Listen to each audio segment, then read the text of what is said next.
그리고 오늘까지 3주 연속으로 성막에 대해서 말씀을 나누고 있습니다. 근데 이제 정확하게 성막, 그러니까 이제 계속 성막에 대해서 얘기를 하고 있는데 말씀을 나누는데 성막이라고 하면 이게 정확히 이게 성막이 뭐냐 하는 규정하는 게 조금씩 이제 이해의 차이가 다를 수가 있어요. 말씀에 따라서도 그렇죠. 지난주에 우리가 이제 성소와 지성소 주변으로 이 성소와 지성소를 가운데 두고 주변으로 이제 기둥을 세우고 세마포 휘장으로 울타리를 만든다고 했죠. 울타리를 만들었어요. 그래서 남쪽과 북쪽, 그러니까 가로변이 몇 규빗이에요? 100규빗이에요. 잊어버려도 상관없어요. 100규빗이고 서쪽과 동쪽은 몇 규빗일까요? 50규빗입니다. 50규빗. 그래서 이제 그 휘장을 둘러서 그 안에가 뭐가 만들어지냐면 성막들이 만들어지는 거예요. 그래서 서쪽은 이제 막혀 있고 동쪽에 문이 열려서 문이 있어서 그 문으로 들어가면 처음으로 맞이하는 게 성막들이에요. 이제 성막들에 들어가게 되는 거예요.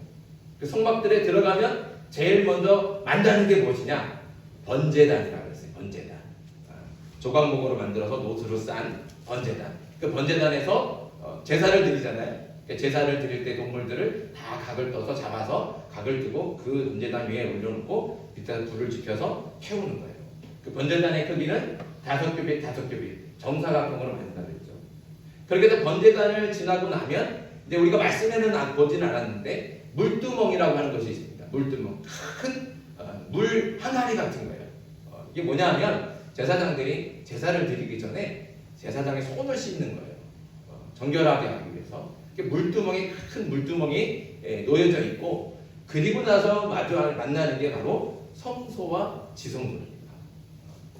자, 이렇게 성막이 뭐냐 그러면 아까 말씀드린 그 휘장 안, 휘장을 이제 세마포 휘장을 얘기하잖아요. 그 휘장 안에 성막들이 있고 번제단이 있고 그리고 물두멍이 있고 그리고 성소와 지성소, 이걸 다 포함한 거, 이걸 다 포함한 것을 성막이라고 해서 성막의 전체 크기가 몇이냐 그러면 아까 말씀드린 대로 가로가 100규빗, 세로가 50규빗이 되는 거예요. 근데 또 말씀에 따라서는 그게 성막이 아니고 다른 걸 성막이라고 또 얘기해요. 뭐냐면 뭐니 해도 이 성막의 전체의 가장 핵심은 뭐겠습니까? 이 성막이라고 할 때 가장 중요한 건 뭐겠어요? 성소와 지성소겠죠. 그러니까 성소와 지성소. 그래서 이 성소와 지성소를 성막의 본체라고 또 얘기하고, 또 어디서는 그냥 성막이라고도 얘기를 해요.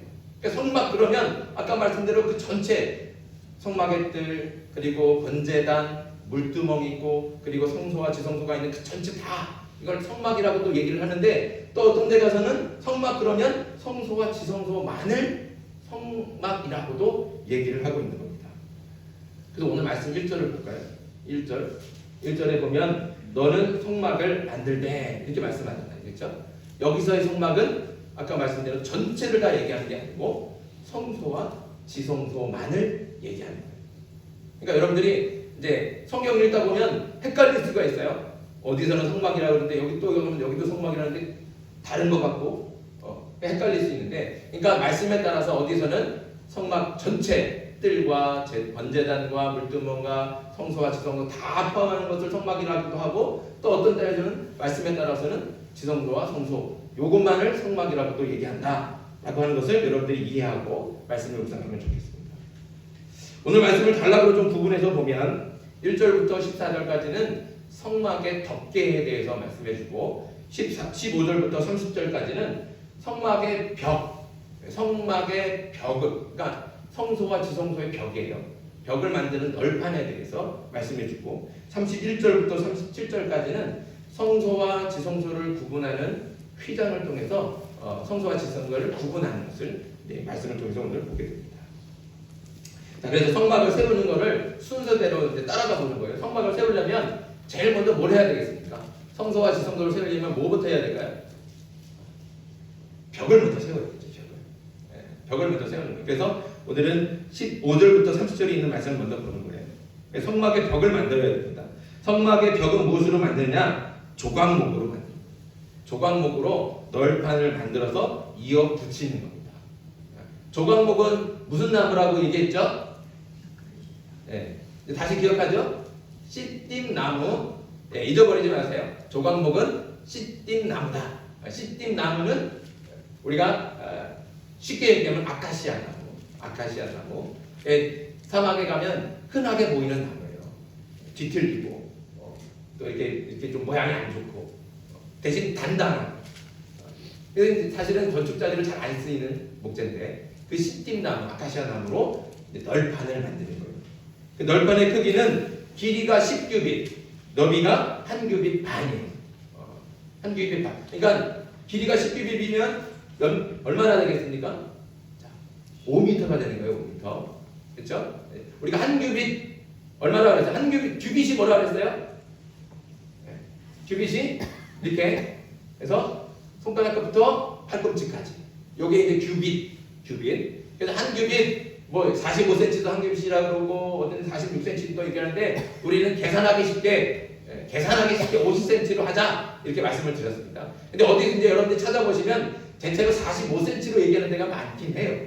근데 이제 45cm로 하면 계산하기가 너무 복잡해. 그렇죠? 그러니까 그냥 계산하기 쉽게 50cm로 하자 이렇게 해서 50cm로 규정하는 겁니다. 그래서 1규빗이 50cm니까 10규빗이면 5m가 되는 거예요. 그렇죠? 5m가 되는 거죠. 맞죠? 맞습니까? 틀립니까? 네, 맞죠? 제가 갑자기 여러분들이 저를 이렇게 멀뚱멀뚱 쳐다보니까 제가 틀린 줄 알았어요. 네, 걔가 곱하기를 잘못했나? 이 생각이 들었는데 자, 5m가 맞아요. 네, 그래서 길이가 5m, 폭이 1규빗 반이니까 75cm가 되는 거죠. 그러니까 1규빗 반이면 75cm 한 이 정도 되겠죠. 그러니까 이렇게 길이가 5m고 폭이 이만큼 널판을 만드는 나무 널판을 만드는 거예요. 그 널판을 만들어서 쭉 이어붙이는데 남쪽과 북쪽에는 20개를 쭉 이어붙이고 그리고 서쪽에는 6개를 이어붙이고 그래서 이렇게 디귿자 모양의 공간이 생기는 거죠.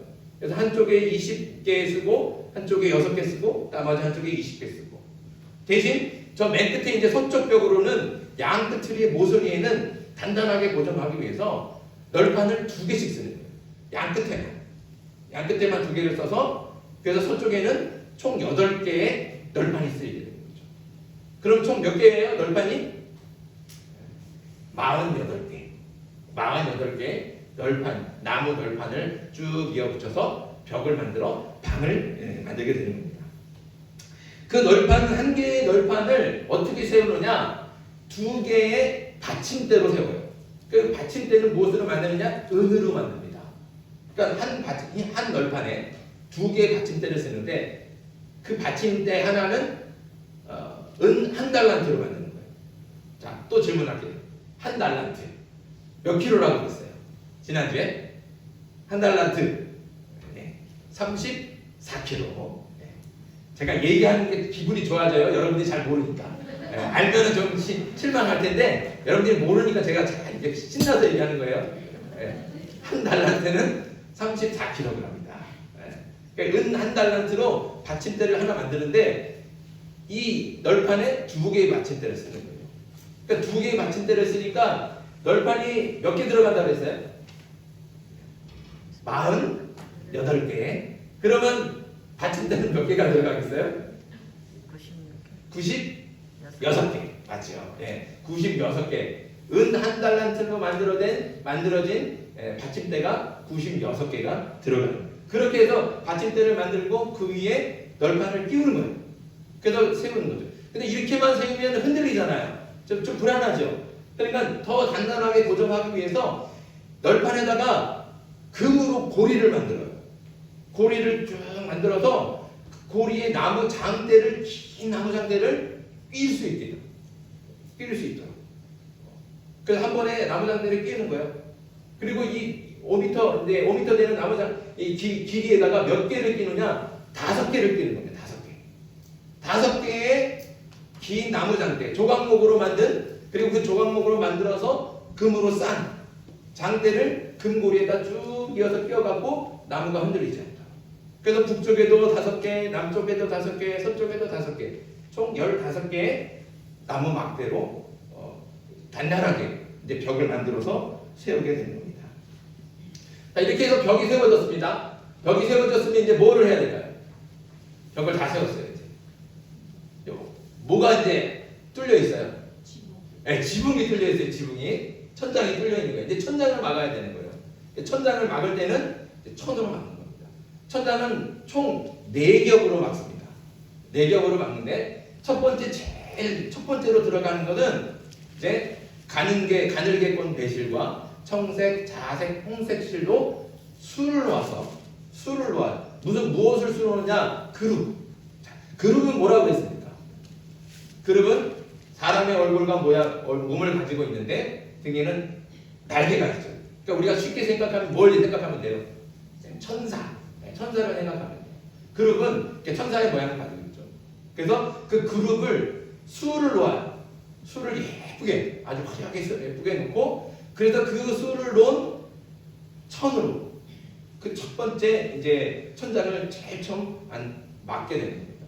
자, 이것을 막으니까 이 첫 번째 휘장은 안에 들어가면은 뭐가 되겠습니까?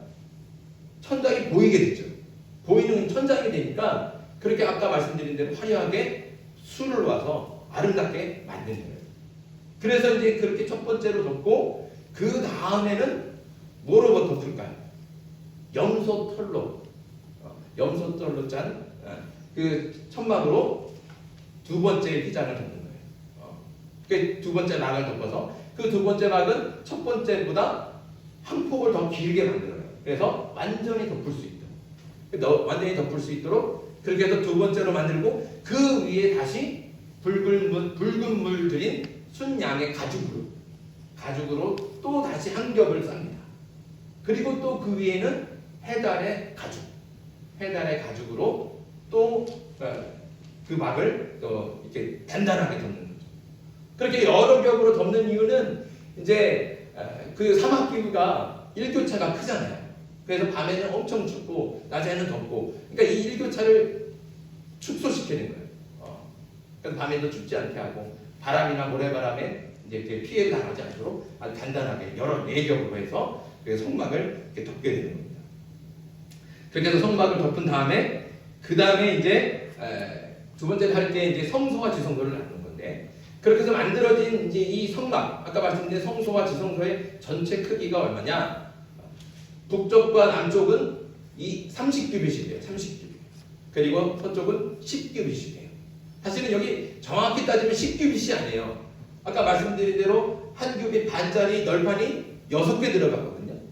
그러면은 그는 10규빗이 안 되거든요. 그러면 몇이 되냐?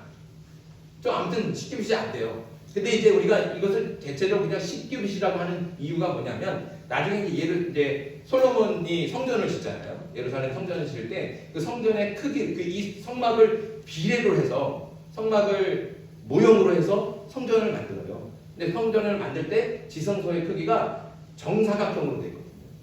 그래서 이것도 성소도 비록 이렇게 정확하게 10규빗은 아니지만 그래도 이게 뭐 이렇게 나무를 널판을 이렇게 끼워 맞추다 보면 이게 아마 이 세로가 10규빗이 됐을 것이다. 이렇게 이제 추측을 하는 거죠. 그래서 이제 아무튼 한쪽은 30규빗, 그리고 세로는 서쪽은 10규빗.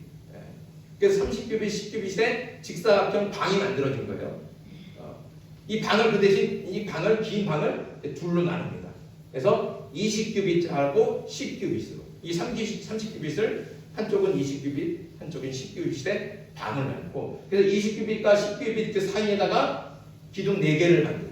4개를 세우고 거기다가 휘장을 내죠. 그 휘장도 가늘게 꼰 배실과 청색, 자색, 홍색 실로 수를 놓아서 아름답게 내린 그런 휘장으로 성소와 지성소를 구분하는 휘장을 내리게 됩니다. 그래서 이 성소와 지성소가 이제 방이 2개가 이어붙인 꼴이 되는 거죠. 그래서 성소를 들어가서 성소를 지나야지만 지성소로 들어갈 수 있는 방 2개가 연이어 붙어 있게 되는 겁니다. 그래서 20규빗, 10규빗 그 직사각형의 큰 방이 성소가 되고 10규빗, 10규빗 이 정사각형의 방이 지성소가 됩니다. 지성소 안에는 뭘 둔다고 그랬습니까? 뭘 둔다고 했어요? 언약궤. 하나님의 말씀이 기록된 두 돌판, 그것을 넣어둔 언약궤 또는 증거궤, 그걸 거기다 두고 그 위에는 속죄소로 덮어두죠.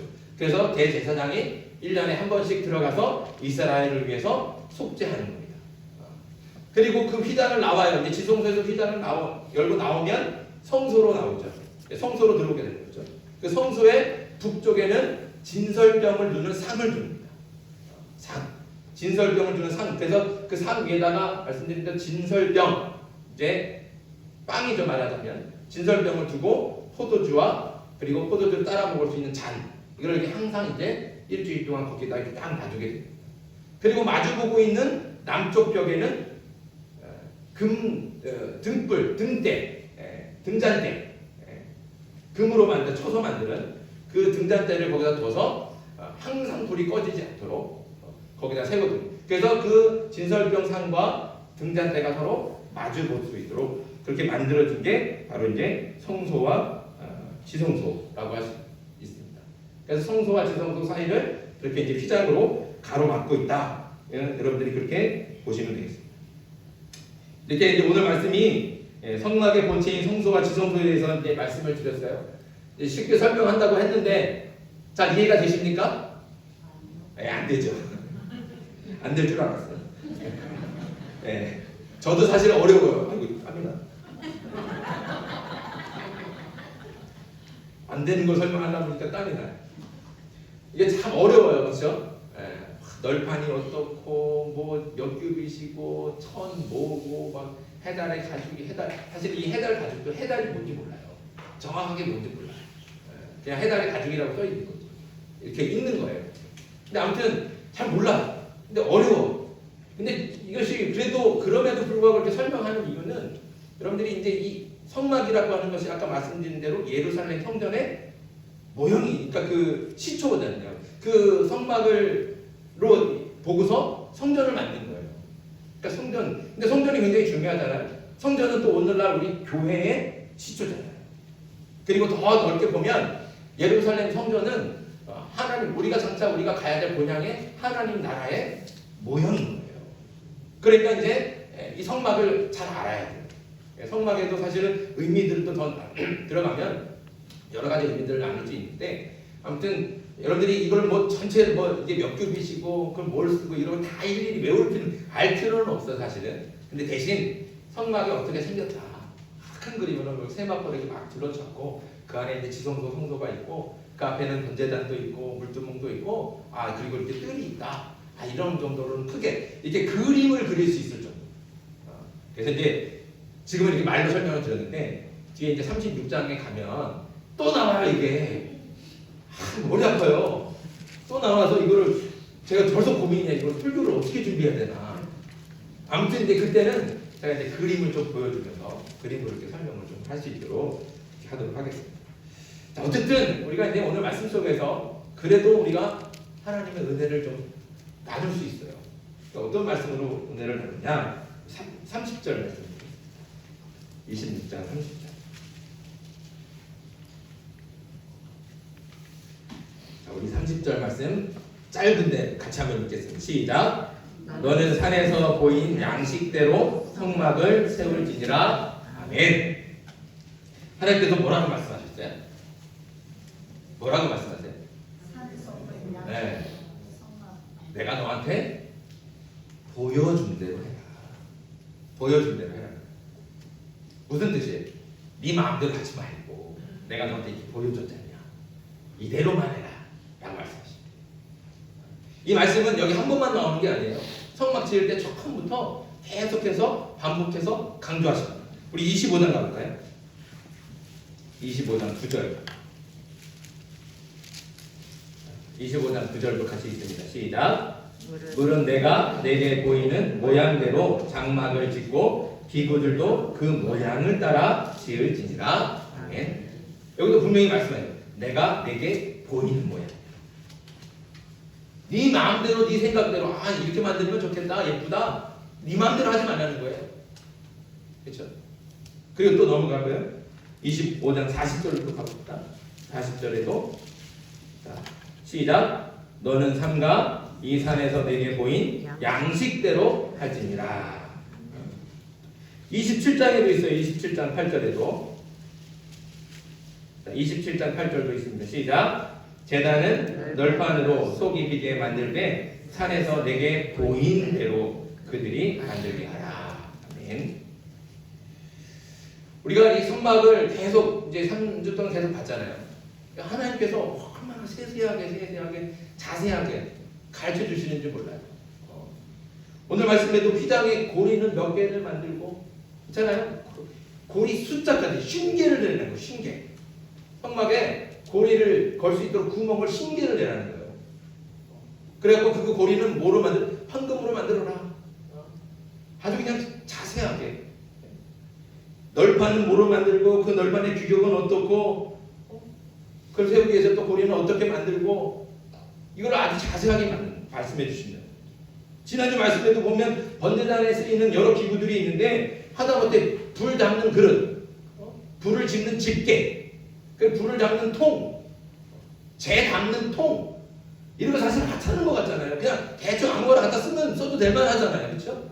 근데 그런 것까지 세세하게 이건 어떻게 뭐로 만들어라 하고 그냥 일일이 다 알려주신다. 보면 좀 너무 하나님 왜 이렇게 좀 속이 좁을까? 이런 생각이 드는 거예요. 아니 이렇게까지 할 필요가 뭐가 있을까? 이렇게 생각이 들 정도로 하나님이 아주 일일이 세세하게 세밀하게 가르쳐주고 있다는 것입니다. 왜 이렇게 하십니까? 왜 이렇게 하실까요? 하나님께서 이스라엘 백성들을 못 믿어서 그러실까요? 저놈들 못 믿어. 그래서 이렇게 일일이 가르쳐 주실까요? 중요한 포인트가 뭐예요? 하나님의 말씀대로 하나님의 말씀에 순종하기로 하시는 거예요. 우리도 교회를 건축한다거나 또 교회를 꾸민다거나 이럴 때 우리 마음은 어떻습니까? 어떻게든 더 예쁘고 아름답게 아무리 조금 비싸도 그렇잖아요. 조금 비싸도 그래도 더 좋은 거, 또 비싼 거, 더 아름다운 거 그런 거 하고 싶지 않습니까? 이게 나쁜 마음인가요? 좋은 마음인가요? 나쁜 마음은 아니에요. 그렇죠? 나쁜 마음은 아니에요. 하나님의 정의가 성전을 또 교회를 그렇게 정말로 정성껏 아름답게 만들려고 아끼지 않는 거 그런 마음이 어떻게 나쁜 마음이겠습니까? 나쁜 마음은 아니에요. 근데 나쁜 마음은 아니지만 문제는 뭐예요? 사람의 마음이라는 게 끝이 없다는 거예요. 만족이 없다는 거죠. 항상 더 좋은 것에 눈이 가고 더 비싼 것에 마음이 갑니다. 그러다 보면 자꾸 하나님의 뜻과는 상관없이 자꾸 사람의 마음의 만족을 지키려고 쫓아간다는 거죠. 그러나 중요한 것은 무엇입니까? 하나님의 뜻. 하나님. 그러니까 금으로 만들어지냐 노스로 만들어지냐가 중요한 것이 아니라 하나님의 말씀대로 하나님의 뜻대로 했느냐 이것이 중요하다는 것이죠. 제일 좋은 나무가 뭐라 그랬어요? 네, 백향목이다. 백향목이 제일 좋은 나무예요. 제일 아름답고 보기에도 아름답고 그게 정말 건축자대로 또 제일 좋아요. 그리고 비싸요. 백향목이 제일 좋은 거죠. 근데 우리 생각에 이랬다는 거죠. 그걸 백향목으로 아무리 그게 가장 비싸고 좋은 나무지만 하나님께서 시딘 나무로 하라고 그랬으니까 뭘 해야 되는 거예요? 시딘 나무로 해야 되는 게 중요한 거예요. 근데 우리는 간혹 이렇게 생각하는 거죠. 야, 하나님의 언약궤, 그 언약궤를 모시고 거기서 대제사장이 하나님을 만나는 곳인데 어떻게 하잘 것 없는 시딘나무로 그 방을 그 지성소를 성소를 만드냐? 그래도 백향목으로 해야지. 그래도 제일 좋은 거, 제일 아름다운 거, 제일 비싼 걸로 해야지. 아무리 하나님이 그렇게 말씀하셨어도 그게 어떻게 시딘나무가 찾을 것 없는 그런 나무로 만들어? 하나님이 그렇게 말씀했지만 그래도 백향목으로 하면 하나님이 좋아하실 거야. 시딘나무 하지 말고 백향목으로 만들자 라고 백향목으로 만들어. 그러면 우리는 마음이 다 뿌듯하죠. 야, 내가 제일 좋은 거로 하나님께 드렸어. 우리는 마음이 뿌듯해요. 그런데 그것을 보신 하나님의 마음은 어떨까요? 하나님이 기쁘실까요? 하나님이 좋으실까요? 그렇지 않는다는 거죠. 우리가 이렇게 만드는 성소나 지성소는 도대체 누구를 위해서 만들겠습니까? 누구를 만족시키기 위해서 하는 겁니까? 사람입니까? 하나님입니까? 하나님의 말씀과 뜻에 순종하는 것이 먼저라는 겁니다. 그러니까 사람의 마음이 먼저가 아니라 하나님의 마음이 먼저고 사람이 기준이 아니라 하나님이 기준이 되어야 하는 겁니다. 하나님께서 사울에게 아말렉 족속을 진멸하라고 말씀하셨어요. 숨 쉬는 것은 사람이든지 동물이든지 살아있게 하지 말라. 그런데 어떻게 했어요? 사울이 동물들 살찌고 기름지고 좋은 동물들 소, 양 다 끌고 왔어. 다 끌고 왔어. 그러니까 사무엘이 사울에게 가서 하나님께서 분명히 다 죽이라고 말씀하셨는데 왜 이것들을 왜 살려서 끌고 왔습니까? 사울이 뭐라 그래요? 우리는 이거 좋은 동물들 하나님께 드리려고 갖고 왔죠. 내가 나 먹으려고 갖고 왔습니까? 하나님 드리려고 갖고 왔지? 보통은 오히려 큰 소리 치네요. 그러니까 사무엘이 그때 뭐라고 말씀합니까? 사무엘상 15장 22절. 사무엘이 이르되 여호와께서 번제와 다른 제사를 그의 목소리를 청종하는 것을 좋아하심같이 좋아하시겠나이까? 순종이 제사보다 낫고 듣는 것이 수장의 기름보다 나으니라. 아무리 좋아 보여도 내 마음대로 할 것이 아니라 하나님의 뜻대로 해야 하는 겁니다. 아무리 좋은 봉사도 내 마음대로 내 기분과 내 만족을 위해서 하는 것은 결코 하나님께서 기뻐하시지 않는다는 거죠. 그러니 내가 중심이 되면 안 돼요. 항상 누가 중심이 돼요? 하나님이 중심. 사람이 기준이 되면 안 되고 하나님이 기준이 돼야 돼요. 사람을 만족시키기 위해서 하면 안 되는 거예요. 하나님을 위해서, 하나님이 기쁘시기 위해서 하는 봉사가 돼야 되고 헌신이 돼야 되는 거예요. 근데 자꾸 우리는 하나님이 이러실 거야 하면서 내 마음대로 하는 거예요. 하나님이 분명히 이러실 거야 하고 내 마음대로 하는 거예요. 잘 따져보세요. 잘 생각해보세요. 정말 하나님을 위한 것인지 내 만족을 위하고 내 기쁨을 위한 것은 아닌지 생각해봐야 돼요. 하나님께서 백향목 좋은 거 모르시겠습니까? 알죠. 다 아세요. 근데 백향목 말고 씨띠나무 쓰라는 거예요. 그건 하나님의 뜻이 있는 거죠. 그러니까 백향목 좋으니까 내 맘대로 백향목 한다고 하나님께서 좋아하시지 않는다는 겁니다. 하나님께서 보여주신 대로 말씀하신 대로 그대로 만들으라고 말씀하신 거죠. 순종이 제사보다 낫고 하나님의 말씀을 듣는 것이 그 어떤 봉사와 섬김보다 먼저여야 합니다. 하나님은 내 마음대로 하는 봉사와 섬김보다는 하나님의 말씀을 따르는 순종을 기뻐하신다. 이것을 꼭 잊지 않기를 바랍니다. 그러니 언제나 하나님 편에서 하나님의 마음을 헤아려서 하나님의 뜻을 분별하고 하나님의 뜻에 순종함으로 내 마음대로 해서 막 이것저것 헤매지고 다니는 게 아니고 하나님의 뜻에 순종함으로 그래야 누구를 기쁘시게 하는 거예요? 하나님을 기쁘시게 하는 거예요. 나는 이게 더 하고 싶은데 근데 참을 줄 알아야 돼. 참을 줄 알아야 돼. 누구를 위해서? 하나님을 위해서죠. 내 만족을 기쁨이면 내가 더 할 힘도 있고 체력도 있고 다 할 수 있어. 근데 멈추는 거죠. 하나님께서 원하십니다. 하나님을 기쁘시게 합니다. 그건 다른 게 아닙니다. 순종인 줄 믿습니다. 저와 여러분들이 이렇게 순종함으로 하나님의 말씀에 순종함으로 하나님을 기쁘시게 하는 진정한 하나님의 백성과 자녀들이 되시기를 간절히 소망합니다. 여러분들 다 들어오실 때 찬양 나눠드렸을 거예요. 찬양하고 말씀을 기억해주셔서 주님 말씀하십니다. 이게 딱 정말 우리에게 주시는 순종의 말씀. 주님이 말씀하시면 가라 하면 가는 거고 멈춰라 하면 멈추는 거고 내 뜻대로 움직이는 게 아니에요. 하나님의 뜻대로 순종해야 될 줄 믿습니다. 그 순종을 기억하면서 함께 찬양합시다.